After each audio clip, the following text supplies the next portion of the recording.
여보, 빨리 일어나. 지금 안 가면 줄 많이 서야 한단 말이야. 여기 아침 6시부터 남편을 깨우는 여성이 있습니다. 하지만 아침 일찍 남편을 깨워 달려온 여성은 이렇게 일찍 왔는데도 사람들이 많아서 깜짝 놀랍니다. 하지만 절대 이것을 포기할 수 없었고 유행에 뒤처질 수 없다는 생각으로 줄을 섰습니다. 과연 이 여성은 무슨 일 때문에 이렇게 서두른 걸까요? 이 내용은 미국인 여성의 SNS 사연을 각색 재구성한 것입니다. 구독과 좋아요는 영상 제작에 큰 힘이 됩니다. 감동TV의 오늘의 이야기를 시작해 볼게요. 안녕하세요. 미국에 사는 이사벨라입니다. 저는 대학교에 다니는 대학생으로 LA에서 살고 있어요. 대학교에서 경영학을 배우면서 다니는 중인데 사실 공부보다는 아빠처럼 사업을 하고 싶은 마음이 컸습니다. 저희 아빠는 젊었을 때 이탈리아에서 미국으로 온 이민자였습니다. 온갖 굳은 일을 하면서도 이탈리아 사람이라는 자부심을 잃지 않고 사셨어요. 제가 아주 어렸을 때만 해도 우리 집은 가난해서 힘들게 일하시는 아빠 때문에 마음이 아팠어요. 그때는 빨리 커서 제가 아빠를 도와드리고 싶었습니다. 하지만 아빠는 그렇게 고생하시면서 돈을 모아서 이탈리아 레스토랑을 여셨어요. 정통성 있는 이탈리아의 맛을 느낄 수 있어서 꽤 유명한 음식점이 되었습니다. 그래서 체인점으로 식당이 5개가 있을 정도로 성공하였고 우리 집은 부자가 될 수 있었습니다. 하지만 식당이 잘 된 후에도 아빠는 늘 밖에 나가서 일을 하셨고 주말에도 집에 잘 계시지 않았던 생각이 나네요.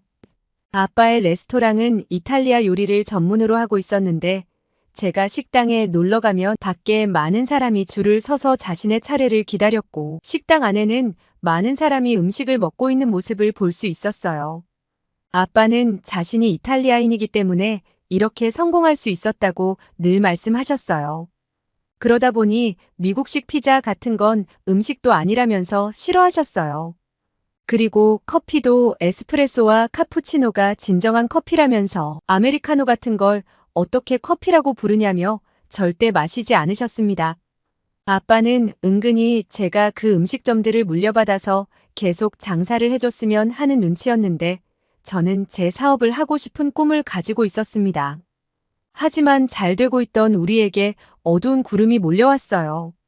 그 어두운 구름은 바로 팬데믹이라는 것이었는데 팬데믹 기간 손님이 줄어들면서 운영비를 감당하는 게 힘들어서 5개였던 식당을 3개로 줄여야 했어요. 팬데믹 기간이 지나고 다시 괜찮아질 만하니 이번에는 미국 물가가 너무 올라가면서 인건비도 높아지고 음식값도 높아지면서 오히려 손님이 줄어들게 되었어요. 그리고 주변에 이탈리아 레스토랑도 많아서 경쟁도 심해지게 되었습니다.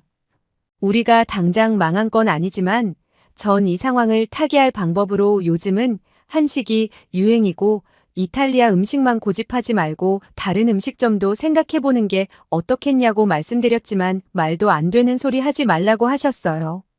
그 정도로 아빠는 자신만의 고집이 세셨고 물론 저도 아빠의 고집과 언제나 열심히 노력하시는 모습을 참 존경했어요.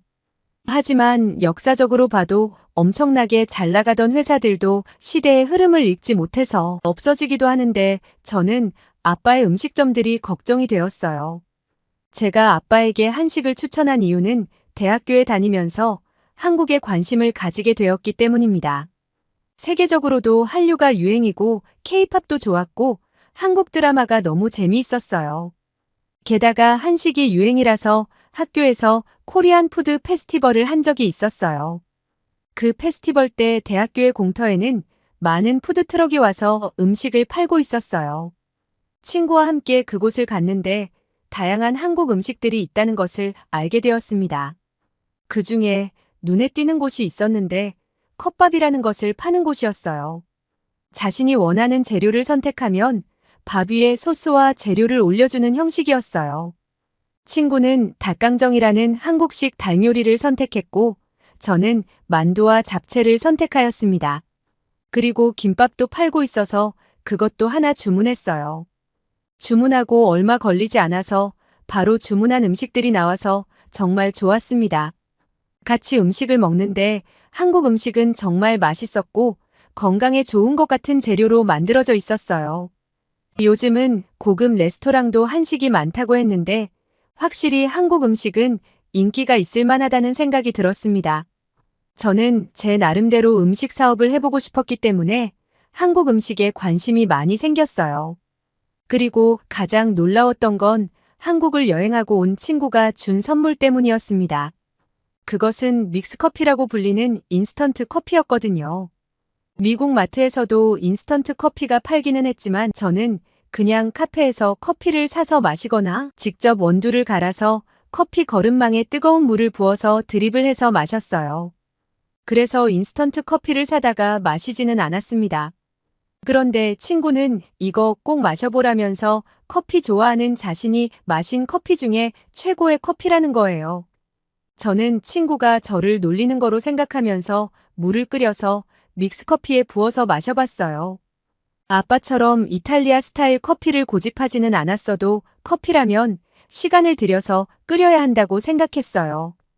그런데 제가 믹스커피를 한 모금 마시는데 정말 새로운 세계를 만난 것 같은 느낌이었습니다. 물 끓이는 시간 2분 정도밖에 안 걸려서 이런 훌륭한 맛의 커피를 만들어내다니 믿을 수가 없었어요.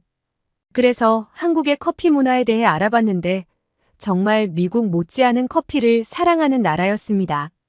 1인당 연평균 커피 소비량이 512잔이나 된다는 걸 보고는 엄청나다는 생각이 들었어요. 한국은 커피 믹스를 발명하면서 물만 부으면 완벽한 맛과 향을 내는 커피가 생겼고 언제 어디서라도 커피를 마실 수 있게 되었습니다. 커피에 점점 익숙해지기 시작한 한국 사람들은 스타벅스를 만나면서 커피 문화가 고급 문화로 퍼졌습니다. 이렇게 고급 커피들도 까다로운 한국인의 입맛을 맞추려면 그냥 커피 맛에 만족하지 않고 한국인의 입맛에 맞는 커피로 발전해야 했습니다. 이렇게 여러 가지를 찾아보다 보니 한국이라는 나라가 너무 궁금해서 방학에 한국을 여행해 보기로 했어요. 한국에 대해 잘 알지 못하던 제가 한국에 도착해서 처음 놀란 곳은 인천공항이었습니다. 아주 컸고 깨끗하고 깔끔한 공항이었습니다. 한국의 인천공항은 공항에 엄청난 사람들로 붐비는 모습을 보고선 제가 상상한 한국보다 더 좋다는 걸 느낄 수 있었습니다. 입국 심사를 하는 곳도 엄청나게 많아서 제가 타고 온 비행기에서 사람들이 많이 내렸음에도 불구하고 줄은 빠르게 줄어들었습니다. 인천공항 안에는 무빙워크와 에스컬레이터 등의 시설이 곳곳에 있어서 굉장히 넓은 공항임에도 불편함 없이 이동할 수 있었어요. 인천공항은 아름다우면서도 아주 효율적으로 설계되어 있어서 인상이 깊었습니다. 그리고 인천공항에서 제가 가야 하는 곳은 서울이 아닌 강릉이었습니다. 서울에도 유명한 카페도 많고 맛있는 커피들도 많다는 걸 알았습니다. 하지만 한국의 유명한 바리스타들이 강릉의 안목해변의 커피거리라는 곳에서 카페를 많이 차렸다는 걸 알게 되었습니다. 저는 미국에서 한국의 유명한 바리스타에게 교육받기로 예약했고 이곳으로 가야 했어요. 그래서 인천공항에서 지하철을 타고 서울역으로 가기로 했습니다. 지하철은 사실 내키지 않았는데 저는 LA에서는 지하철을 잘 안 타거든요. 미국에서 가급적 지하철을 타지 않는 것이 좋아요. LA 지하철은 뉴욕 지하철만큼은 아니지만 여러 가지 문제가 있었습니다. 노숙자와 악취 문제는 정말 심각해서 절대 혼자서는 지하철을 타고 싶지 않았어요. 지하철역으로 가면서 걱정이 많이 되었는데 처음 타러 가는 한국의 지하철은 영어로 길 안내가 잘 되어 있어서 편하게 찾아갔어요. 그렇게 도착한 지하철역은 너무 깨끗해서 이곳이 정말 지하철역이 맞나 의심이 될 정도였어요. 게다가 스크린도어라는 유리로 전면을 가려놓은 시설은 처음 보는 제가 보기에도 너무 안전하게 느껴졌습니다. 미국에서 지하철을 타러 갈 때마다 약에 취해 비틀거리는 사람이 철로에 떨어질까봐 걱정될 때가 많아서 지하철이 너무 불안했거든요. 그런데 한국의 지하철역에서는 그런 걱정을 할 필요가 없을 것 같았어요. 지하철을 타자 쓰레기 하나 없이 무척 깨끗했고 이상한 냄새도 나지 않아서 너무 놀라웠습니다. 좌석도 노약자석이 따로 있었고 무려 임산부를 위한 좌석까지 있었는데 제가 탄 지하철은 사람이 꽤 있는 지하철이었습니다. 하지만 그 좌석이 비어있는 모습에 한국이 시민의식이 대단하다는 생각이 들었습니다. 그렇게 서울역에 내렸는데 서울역은 정말 큰 기차역이었습니다. 저는 서울역이 너무 커서 혼자 어디로 가야 하나 멍하니 이곳저곳을 바라봤어요. 그때 지나가던 한국 여성분이 제게 어디로 가냐고 물어봤어요. 저는 KTX를 타야 한다고 표를 사야 한다고 말했어요. 그 여성분은 저에게 자신이 표를 사는 곳까지 데려다 주겠다고 했습니다. 그리고 진짜로 표를 살 수 있는 곳까지 데려다 주셔서 무사히 도착했어요.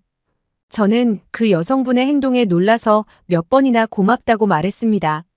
한국에 도착해서 한국 사람의 도움을 받다니 정말 기분이 좋았어요. 저는 강릉역까지 가는 KTX 표를 샀습니다. 기차가 있는 플랫폼으로 갔는데 티켓을 검사하는 사람이나 표를 찍을 수 있는 기계가 있을 줄 알았는데 그곳에는 아무것도 없었습니다. 그래서 제가 잘못 온 건가 싶어서 이리저리 찾아보고 있었고 저의 그런 모습을 보고 지나가던 한국 남성분이 그냥 가면 된다고 말해줬어요. 그 한국분에게 감사하다고 하면서 플랫폼으로 걸어갔습니다. 서울역에는 출발 시간이 많이 남아있는데 열차가 이미 도착해 있었습니다. 기차를 탔는데 버튼을 누르면 열리는 자동문이 있었어요. 문을 열고 안으로 들어갔는데 한국의 KTX도 정말 좌석도 넓고 깨끗했습니다. 좌석 앞에 테이블도 있었어요. 저는 부산행이라는 한국 영화를 본 적이 있었는데 제가 그 영화에 나왔던 열차를 타게 되었다는 사실에 흥분이 되었어요. 저의 오늘의 목적지인 강릉역은 서울에서 2시간 걸린다고 했는데 꽤 거리가 멀지만 고속열차라서 이렇게 빠르게 갈 수 있는 것이라고 생각이 들었어요. 드디어 기차가 움직이기 시작했는데 도심을 지날 때는 그렇게 빠르게 움직이지 않았어요. 그런데 도심을 벗어나자마자 KTX가 속도를 내기 시작했는데 이렇게 빠른데 승차감이 너무 좋았어요. 열차 안에서는 무료 와이파이를 자유롭게 사용할 수 있었는데 이렇게 빠른 열차 안에서 와이파이가 잘 되다니 정말 놀라웠어요. 게다가 의자 옆에는 충전할 수 있는 전기 콘센트까지 있고 덕분에 편하게 핸드폰을 충전할 수가 있어서 한국의 열차에 여러 번 놀라게 되었습니다. 창밖의 한국의 풍경은 산이 정말 많았는데 그 모습이 너무 아름다워서 넋을 놓고 풍경을 구경했습니다. 기차에서 다른 한국인들은 간식이나 햄버거 세트를 사와서 먹고 있는 걸 보면서 저도 무엇인가 먹을 걸 사올 걸 하면서 후회가 되었습니다. 저는 강릉역에 도착해서 커피거리로 가게 되었는데 너무 목이 말라서 예뻐 보이는 카페에 들어갔습니다. 그리고 아이스 카페라테를 한 잔 시켰어요. 생각보다 정말 빠르게 커피가 나왔어요. 커피를 만드시는 분의 손놀림은 프로라는 걸 느낄 수 있었습니다. 저는 받아서 해변을 걸으면서 커피를 한 모금 마셨는데 진짜 눈이 동그래질 정도로 놀라고 말았습니다. 흔히 미국에서 마시던 아이스커피는 조금 밍밍한 맛이 났는데 한국의 커피는 진하면서도 고소했고 달콤한 맛이 일품이었습니다. 정말 맛있는 커피와 해변까지 완벽한 느낌이 들었습니다. 숙소에 짐을 내려놓고선 한국식 커피를 배우기 위해 바리스타님이 계신 카페로 갔어요. 저를 반갑게 맞이해 주신 바리스타 선생님은 영어를 아주 잘하시는 분이었습니다. 저는 몇 주에 걸쳐서 차근히 커피 만드는 법에 대해 배웠습니다. 처음에 어떻게 커피콩을 고르면 되는지, 커피콩을 열을 가해서 볶는 로스팅 과정도 배웠어요. 이 과정부터 정말 다양한 방법이 필요했는데 이렇게 로스팅하는 방법에 따라서 커피의 맛과 향에 많은 영향을 주기 때문에 저는 이론을 배우고 여러 번의 실습 과정을 거쳐야 했습니다. 시간, 온도, 공기의 흐름까지 조절해야 일정한 맛을 내는 커피를 만들어낼 수 있었어요. 그리고 로스팅한 커피콩을 잘게 부수는 과정을 거쳐서 에스프레소 기계에서 커피를 추출하게 됩니다. 기계가 아닌 필터에 커피를 넣고 물을 부어서 핸드드립 방식으로 커피를 추출할 수도 있었어요. 그리고 이렇게 추출한 진한 커피에 우유를 넣거나 다양한 방법으로 여러 가지 커피를 만들 수 있었습니다. 커피 품종에 따라서 신맛이 더 나는 것도 있고 탄맛이 나는 것도 있고 너무 다양했습니다. 나름 커피를 잘 안다고 생각했는데 배우면 배울수록 어려웠어요. 바리스타 선생님의 커피 만드는 모습을 보고 있자면 정말 집중력이 강하셨고 빠르게 커피를 만들어내는 손재주도 너무 뛰어났어요. 다른 수강생들을 봐도 그렇고 한국 사람들은 손재주가 좋다는 생각이 들었고 저는 그런 선생님의 모습처럼 되고 싶어서 열심히 연습하였습니다. 그리고 커피뿐만 아니라 녹차라떼나 바닐라라떼 등 다양한 카페 메뉴도 배웠습니다. 저는 열심히 커피 만드는 걸 배우는 동시에 강릉의 여러 카페에도 갔어요. 인테리어도 다양하고 핸드드립으로 커피를 하는 곳도 많이 있었어요. 각 카페마다 자신들이 고른 원두를 직접 로스팅해서 자신들만의 특별한 맛을 만들어내고 있었습니다. 게다가 한국의 디저트들은 커피랑 너무 잘 어울렸어요. 한국의 떡이나 조각 케이크와 같이 먹는 커피는 정말 행복한 시간을 만들어냈습니다. 선생님이 추천해 주신 곳으로 저는 어떤 커피를 마시러 갔는데 이곳은 옛날 한국의 다방이라는 곳의 모습을 가지고 있는 곳이라고 했어요. 그래서 커피에 계란에 노른자를 띄워줬는데 이런 커피는 처음이라서 너무 놀라웠고 의외로 맛있어서 더 놀랐어요. 정말 한국의 커피에는 한국 사람들의 생각과 미학이 담겨 있는 것 같아서 한국에서의 생활이 너무 즐거웠습니다. 바리스타 교육을 받으면서 친해진 친구들과 함께 여러 군데 한국 음식을 먹으러 갔어요. 그런데 제가 가장 마음에 들었던 음식이 뭔지 아세요? 바로 곰탕이라는 음식입니다. 친구들이 곰탕을 먹으러 가자고 했을 때 저는 너무 놀라서 한국은 곰을 먹냐고 물어봤어요. 그랬더니 친구들이 막 웃으면서 곰탕은 소고기의 양지와 사태 등의 부위를 오래 끓여서 만든 국물이고 여기에 밥과 함께 먹는다고 했어요. 저는 곰고기는 아니었지만 한국 전통 음식이라는 말에 기대하면서 음식을 기다렸어요. 맑은 국물 안에는 소고기와 파가 가득했습니다. 친구들은 설렁탕이라는 것도 있는데 그건 솥뼈를 위주로 끓였고 이건 고기를 끓여서 국물이 맑다고 했어요.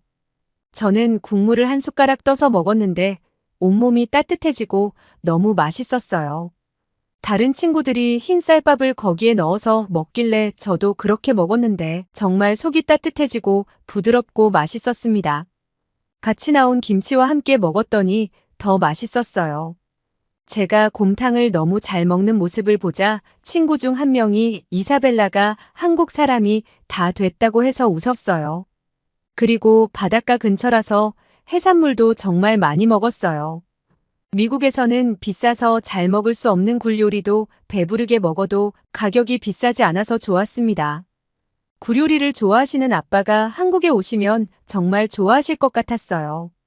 저는 교육이 끝나고 선생님이 마지막으로 테스트를 보셨어요. 저는 에스프레소 기계 앞에 서서 먼저 잔에 따뜻한 물을 담아서 잔을 따뜻하게 해줬습니다. 다음은 원두를 갈아서 그라인더에 넣고 템퍼라는 기구를 이용해서 원두를 잘 눌러줬습니다. 그리고 에스프레소를 뽑아주면서 주변을 잘 정리해줬어요. 에스프레소를 먼저 4잔 뽑아서 선생님께 드렸고 다음에는 카푸치노 4잔을 만들어야 했어요. 에스프레소는 커피만 뽑으면 끝이었지만 카푸치노는 커피에 스팀으로 데운 따뜻한 우유로 모양을 내서 넣어야 해서 쉽지 않았어요. 정말 손님에게 커피를 내듯이 정신을 집중해서 커피를 만들었습니다. 정해진 시간을 넘기지 않고 재빠르게 커피를 만들어내는 일은 쉽지 않았습니다. 선생님께서 제 커피들의 맛을 보셨어요. 그리고 미소를 지어주셔서 저는 긴장이 풀리는 걸 느꼈습니다. 바리스타 선생님은 열심히 잘 배웠다면서 제 어깨를 두드려 주셨어요. 테스트를 하면서 너무 긴장했었는데 정말 너무나도 기쁜 순간이었습니다. 저는 한국을 떠나는 건 아쉬웠지만 공부하면서 열심히 필기한 공책을 소중하게 들고선 미국으로 돌아왔습니다. 그리고 한국에서 몇 달 동안 배운 한국 스타일 커피로 장사를 하기로 마음을 먹었습니다. 그래서 어떤 메뉴를 할지 정리를 했고 커피컵과 기계도 알아봤습니다. 하지만 카페를 하려면 기본 자금이 필요했기 때문에 아빠를 찾아가서 돈을 빌려달라고 말씀드렸어요. 그러나 아빠는 한국식 카페라는 말에 그런 걸 커피라고 할 수 있냐면서 화를 내셨어요. 저는 아빠에게 딱 1년만 기회를 달라고 말씀드렸어요. 성공해서 돈을 꼭 갚을 수 있고 잘 안 될 경우 아빠의 레스토랑에서 일하면서 돈을 갚겠다고 했습니다. 그렇게 작은 가게를 얻어서 한국식으로 깔끔하게 인테리어를 하였어요. 그리고 직원을 한 명 구해서 한국식 커피를 만드는 방법을 교육했습니다. 메뉴에 코리안 스타일이라는 내용을 넣어놓고 일회용 컵도 한국에서 봤던 컵의 디자인으로 주문하였습니다. 저와 직원 2명뿐이었지만 열심히 즐겁게 일을 하였습니다. 미국에는 정말 다양한 카페들이 있기 때문에 많은 관심을 얻지는 못했고 그냥 동네에 몇몇 손님들이 다녀갔어요. 우리 카페의 커피 맛은 미국의 일반 사람들이 마시는 드립커피에 크림이나 시럽을 추가해서 마시는 커피와는 조금 달랐습니다. 진하고 한국 스타일의 아이스 아메리카노나 카페라떼를 중심 메뉴로 하였어요. 원두도 제가 일일이 맛을 보면서 가장 고소하고 진한 맛을 낼 수 있는 걸로 골랐습니다. 한국에서 마셔봤던 커피 믹스의 느낌도 나는 커피였어요. 그래서 처음 우리 가게의 커피를 마셔본 사람들은 독특하다고 말했어요. 그런데 한 달쯤 지났을 때부터 이상하게 아침부터 사람들이 많아지기 시작했어요. 다들 아이스 카페라떼를 시키는데 보통은 가지고 가거나 했거든요. 하지만 그날은 다들 핸드폰 카메라를 들어서 커피와 자기 모습을 찍었어요. 저는 그 모습이 신기해서 메뉴를 주문받으면서 사람들에게 어떻게 우리 카페에 오시게 된 건지 물어봤어요. 그랬더니 손님들이 SNS에 엄청 유명한 인플루언서가 여기 커피를 마시고선 너무 맛있다며 미국에서 느낄 수 없었던 새로운 커피였다고 칭찬했다는 거예요. 저는 너무 깜짝 놀라서 그 내용을 핸드폰으로 봤는데 예쁜 여성 인플루언서였는데 우리 카페에 아이스 커피를 들고선 아침마다 여기 커피를 마시지 않으면 하루가 시작되지 않은 것 같다면서 말하는 영상이었어요. 정말 놀라운 일이었고 그렇게 홍보를 해주다니 너무 고마웠습니다. 그 후로도 여러 사람이 카페로 와서 아이스 커피를 주문했어요. 다들 한국식 아이스 커피를 좋아했고 아이스 녹차 라떼도 많이 마시기 시작했어요. 바닐라 라떼와 함께 판매하는 한국식 빵도 많이 찾으시는 메뉴였어요. 정말 장사가 잘 되어서 직원을 몇 명 더 채용해야 했습니다. 아침에 우리 카페로 출근해서 오픈 준비를 하고 있으면 이미 줄을 서 있는 사람들이 생겼어요. 게다가 할리우드의 유명한 스타들도 아침부터 자신과 아내의 커피를 사겠다면서 줄을 서 있자 그 모습을 찍어서 SNS에 올리는 사람들도 많아서 카페 홍보에 도움이 되었습니다. 그리고 그 스타들을 따라다니는 파파라치까지 우리 카페가 잘 되는데 도움을 주고 있어요. 그 덕분에 우리 카페는 정말 유명해졌습니다. 사람들에게 물어보면 미국에서 흔히 마시는 커피보다 달콤하고 고소한데 아이스로 마셔도 그 진함이 약해지지 않아서 좋다고 했어요. 그리고 커피를 사려고 줄을 서 있으면 이 정도 줄이면 다른 카페는 몇 시간은 기다려야 하는데 커피 나오는 속도가 정말 빨라서 그 점도 너무 좋다는 말도 했습니다.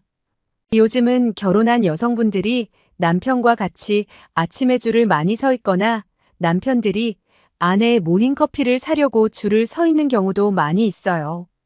유행처럼 남편이 한국 커피를 사다 줬다고 자랑하는 SNS 올리는 아내도 있고 데이트를 위해서 우리 카페를 찾는 커플도 있었습니다. 그 덕분에 카페에서 커피를 사가는 남자분들이 많이 있었습니다. 덕분에 우리 카페는 점점 입소문을 타면서 찾는 사람들이 엄청나졌어요. 게다가 하루에 몇 번씩 들리시는 단골들도 생기게 되었습니다. 물론 제가 배운 한국 커피에 대한 믿음이 있었지만 이렇게 잘 될 거라고는 생각 못했는데 하루에 얼마나 커피를 많이 만드는지 모르겠어요. 그렇게 바빠서 행복한 비명을 지르면서 장사를 하던 어느 날이었어요. 아빠가 저희 카페에 오셨는데 길게 사람들이 줄을 선 모습에 놀라셨어요. 그리고 그 줄에 서서 차례를 기다리다가 저에게 아이스 커피를 주문하셨어요. 저는 아빠에게 아빠가 좋아하는 에스프레소를 진하게 내려드릴 수도 있다고 했는데 아니라면서 제일 잘 팔리는 커피를 마셔보고 싶다고 하셨어요. 아빠는 빨대로 커피를 한 모금 마셔보더니 깜짝 놀라시는 거예요. 그러면서 한국 커피도 괜찮구나 하시면서 맛있게 드셨어요. 저는 제가 열심히 배워온 한국식 커피를 맛있게 드시는 아빠의 모습에 너무 뿌듯했습니다. 그 후로 몇 번씩 우리 가게를 찾아오신 아빠는 요즘 이상하게 이 커피가 생각이 난다고 하셨어요.